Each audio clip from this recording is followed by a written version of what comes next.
ఒక ప్రధానమైన ఆరోపణగా అన్ని పత్రికల్లో ఆ రోజు చూడడం జరిగింది.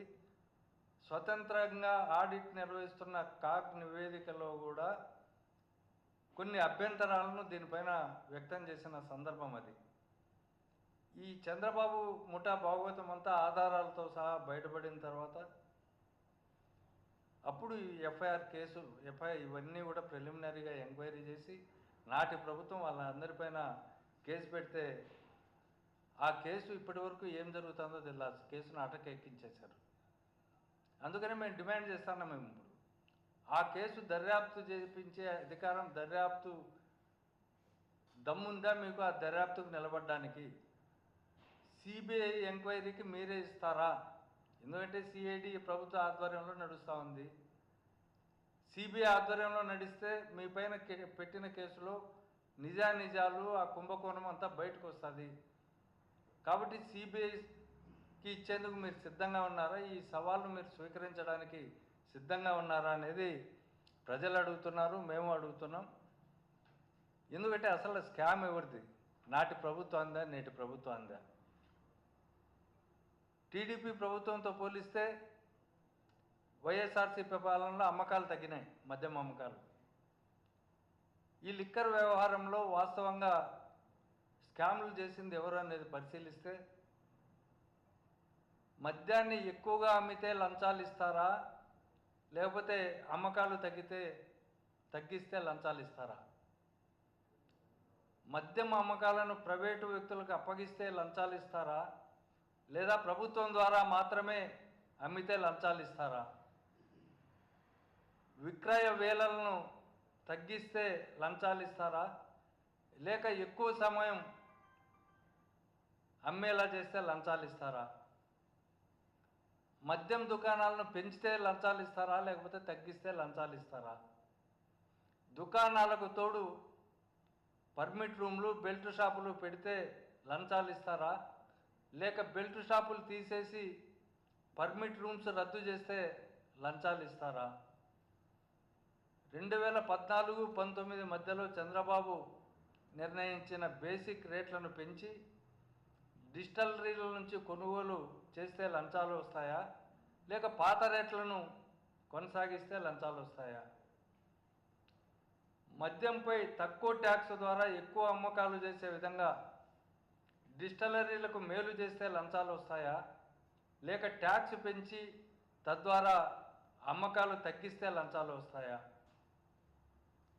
ఎంపిక చేసుకున్న 4-5 డిస్టిలరీలకు మాత్రమే అధికంగా ఆర్డర్లు ఇస్తే లంచాలు ఇస్తారా, లేక అన్ని డిస్టిలరీలకు సమాన స్థాయిలో ఆర్డర్లు ఇస్తే లంచాలు ఇస్తారా? ఇప్పుడున్న ఇది ప్రజలు ఆలోచించాలా. ఇప్పుడున్న డిస్టిలరీలో అధిక భాగం అనుమతులు ఇచ్చిన చంద్రబాబు ప్రభుత్వంలో ఉన్నవారికి లంచాలు వస్తాయా, లేక ఏ ఒక్క డిస్టిలరీకి అనుమతి ఇవ్వని వైఎస్ఆర్సీ ప్రభుత్వంలో ఉన్నవారికి లంచాలు వస్తాయా? ఇది స్పష్టంగా గమనించాలి. ఎందుకంటే 2019-2024 మధ్య ఒక్క డిస్టిలరీకి కూడా వైఎస్ఆర్ కాంగ్రెస్ పార్టీ ప్రభుత్వం అనుమతి ఇవ్వలేదు. మద్యం విధానంలో అక్రమ దందా సాగించే సిండికేట్ వ్యవహారాలను మొత్తం ఎత్తేసింది ప్రభుత్వం వచ్చిన తర్వాత.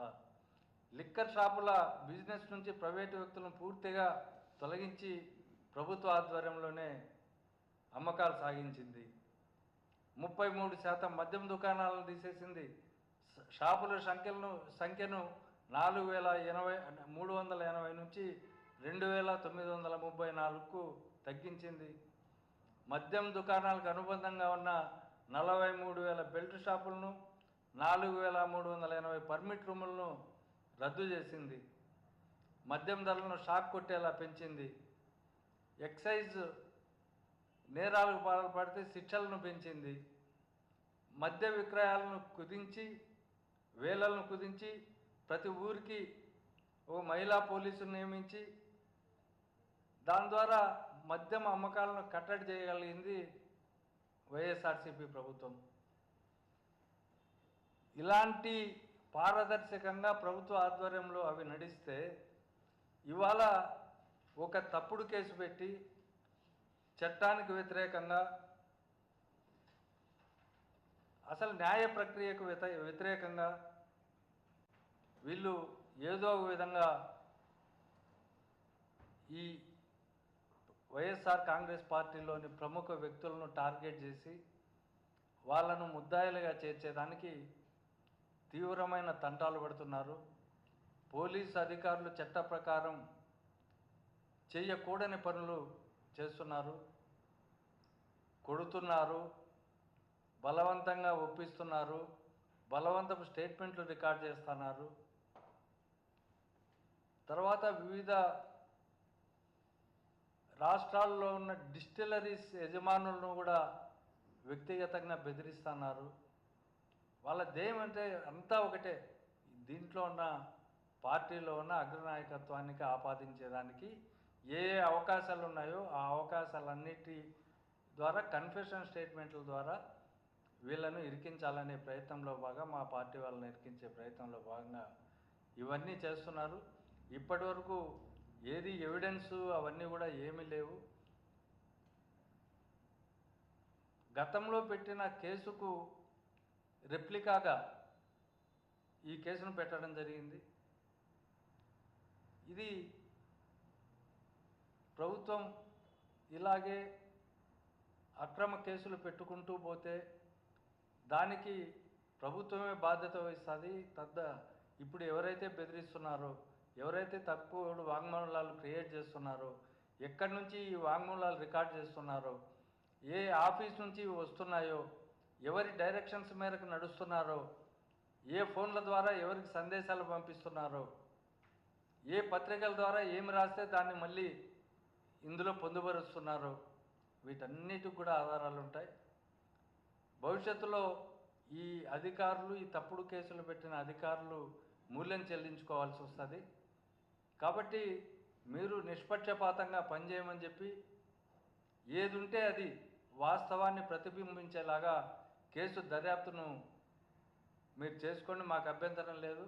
అట్లా కాకుండా వేరే పద్ధతుల్లో చట్ట వ్యతిరేకంగా నిర్వహిస్తే దాని పరిణామాలు కూడా మీరు ఎదుర్కోవాల్సి వస్తుందని చెప్పి మేము తీవ్రంగా హెచ్చరిస్తున్నాం. థ్యాంక్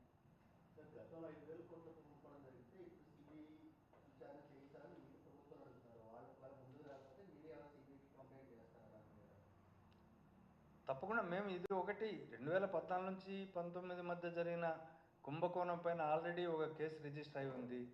దాంట్లో కొంతమేరకు దర్యాప్తు కొనసాగింది. దాంట్లో చంద్రబాబు గారు, అప్పటి ఎక్సైజ్ శాఖ మంత్రి కొల్లు రవీంద్ర గారు, తర్వాత ఐఏఎస్ ఆఫీసర్ నరేష్ గారు, ఇలాంటి వాళ్ళంతా ముద్దాయిలుగా చేర్చారు. దాంట్లో ఆధారాలతో సహా దర్యాప్తు కొనసాగే సందర్భంలో కూటమి ప్రభుత్వం రావడం, దాన్ని పక్కన పెట్టేయడం జరిగింది. ఇప్పుడు సిఐడి ఆధ్వర్యంలో ఆ కేసు విచారణ కొనసాగిస్తే న్యాయం జరగదనేది మా అభిప్రాయం. కాబట్టి మీకు వాళ్ళకే సవాలు విసురుతున్నాం. మీకు అంత నిజాయితీగా ప్రభుత్వం నడిపిస్తే, మీకు దమ్ము ధైర్యం ఉంటే సిబిఐ విచారణకు మీరే రాయండి. మీరు రాయకపోతే